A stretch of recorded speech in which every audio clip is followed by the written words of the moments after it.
Lazima kila mmoja atambue kwamba tuna mchezo mgumu siku ya tarehe 14. Dodoma Jiji ni moja kati ya wapinzani ambao, ama moja kati ya timu ambazo zinatupa upinzani mkubwa sisi na wao. Maana yake ni kwamba ili tuweze tukapate matokeo lazima tuingie kwa kujidhatiti kweli kweli. Lazima tuingie na ubora wa hali ya juu.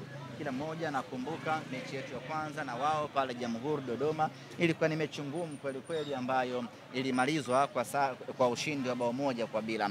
Kwa hiyo mechi ya kesho kutwa tarehe 14 itakuwa ni mechi ngumu. Dodoma Jiji ina wachezaji wengi wazuri, walio bora, wenye uzoefu na mpira wa Tanzania. Ina benchi la ufundi lenye walimu wazoefu wenye ubora wa hali ya juu. Hivyo wanakwenda kuproduce mechi ngumu na mechi nzuri. Lakini yote kwa yote, maandalizi ambayo tutafanya kwa muda wa siku hizi mbili ndiyo ambayo yatakwenda kudetermine tutakuwa na mchezo gani siku ya tarehe 14. Kuna baadhi ya nyota ambao kwenye mechi hiyo wameonekana kutoka wakichechemea, lakini baadhi wakilazimishika kufanya mabadiliko kama Abdulrazak Hamza, lakini pia tumemwona Leonard Ateba kutoka akichechemea. Pengine hali inaweza ikawa ni sehemu ya wasiwasi kuelekea mechi ya Dodoma Jiji. Ya wale wote baada ya kumaliza mchezo huu kesho tunakutana katika uwanja wa mazoezi, wanafanyiwa vipimo kwa yule ambaye ana changamoto yoyote ya kiafya. Baada hapo majibu yanatoka na mpango kazi unaanza kutengenezwa. Kwa sasa ni mapema mno kusema nani kaumia nani hata kuwepo, kwa sababu ndio kwanza mechi imeisha na hapa hakuna vipimo, hapa wanapatiwa tu huduma ya kwanza. Lakini kawaida kwa mchezaji kutoka na chechemea, kwa sababu dakika 90 zile huwa zinawaacha na maumivu madogo madogo ya hapa na pale. Kwa hiyo anaweza akatoka hapa anachechemea, lakini baadaye akishafuturu anakuwa yuko sawa sawa. Ahmed, ukitazama uwanjani leo idadi ya mashabiki ilikuwa ni ndogo ukilinganisha na ukubwa wa Simba. Pengine tafsiri yake ni nini, au unahisi changamoto hiyo inasababishwa na nini? Walikuwa wanapiga futari.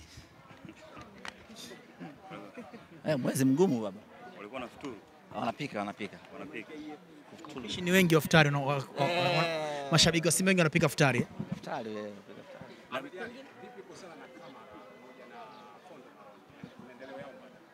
Wanaendelea vizuri, lakini mwalimu alichagua kuwapumzisha katika mechi ya leo ili waendelee kuwa timamu zaidi.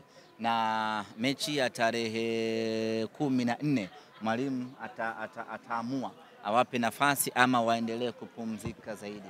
Lakini afya zao zinaendelea vizuri, na mechi hii mwalimu alichagua kuwapumzisha kama ambavyo amepumzisha nyota wengi hasa wa kikosi cha kwanza, ili waendelee kupumzika wakijiandaa na mechi dhidi ya Dodoma Jiji.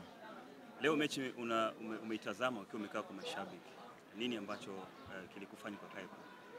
Nakaa tuna watu wangu, tunapiga story na badilishana mawazo. Yes. Nothing special.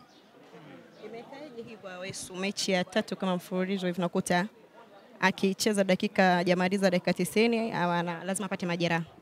Na analalamika ni mguu, unaonekana ni huo. Amelalamika ni mguu. Anapata majeraha, anatoka na chechemea. Na chechemea na kwenda taratibu. Unajua wimbo huu? Raki mdogo haizi kujua. Ngoma za kina Msondo Siginde hayupo.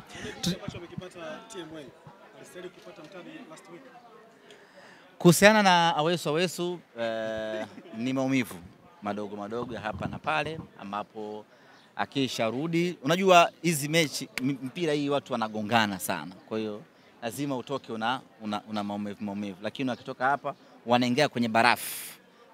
Maumivu yote yale madogo yanaisha, labda kama mtu ana serious injury ndo anaweza akaendelea na maumivu, lakini haya maumivu madogo yote huwa yanaishia kwenye pipa la barafu, na baada hapo wanaendelea na maisha kama kawaida. Kama atakuwa ameumia zaidi tutawapa taarifa zaidi.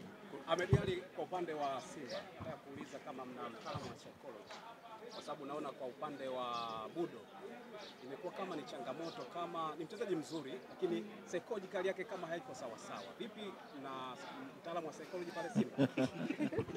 Mimi nadhani tukuchukue wewe kwa sababu wewe ndo mtu wa kwanza kugundua kwamba Budo hayuko sawa kisaikolojia. Wewe ndo mtu wa kwanza. Sasa mimi nadhani tukuchukue wewe mwanangu Lugano Israel ndo mtu wa kwanza kudiscover ya kwamba Budo hayuko sawa kisaikolojia. Sasa ukamsaidie Budo, sababu wewe umeshagundua kama hayuko sawa. Yote kwa yote ni kwamba anatimiza kile ambacho mwalimu anamtuma, na ukiangalia leo amecheza kwa dakika 90. Maana yake ni kwamba kile ambacho mwalimu alihitaji Joshua Mutale SGR akifanya amekitimiza, ndio maana hakuweza kumtoa. Kama angekuwa hatimizi majukumu yake, naamini mwalimu angemtoa. Otherwise tupate nafasi siku moja tumuulize mwalimu Fadlu, pengine yeye ana jicho la tofauti na mashabiki wengi ambao wanaliona. Pengine yeye kuna namna ambavyo anamtazama Joshua Mutale ya kwamba anatimiza majukumu yake au la. Kwa hiyo kwa mimi niseme tu kwamba kwa kuwa mwalimu hakumfanyia mabadiliko, tafsiri yake ni kwamba ameridhishwa na kiwango chake. Kama kuna lolote mwalimu Fadlu tutakuja kumuuliza siku moja, mwalimu unamrate vipi ama una comment gani kwa mchezaji fulani. Bwana, swali langu la msingi hujanijibu.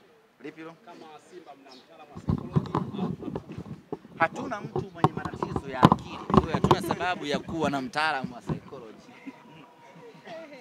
Kwa hiyo makosa yote ambayo Budo alikuwa anafanya ni kama mwalimu ndivyo alivyokuwa amemwagiza kafanya. Sababu hata mashabiki walikuwa wanashuhudia hicho kitu ambacho kinafanyika. Amefanya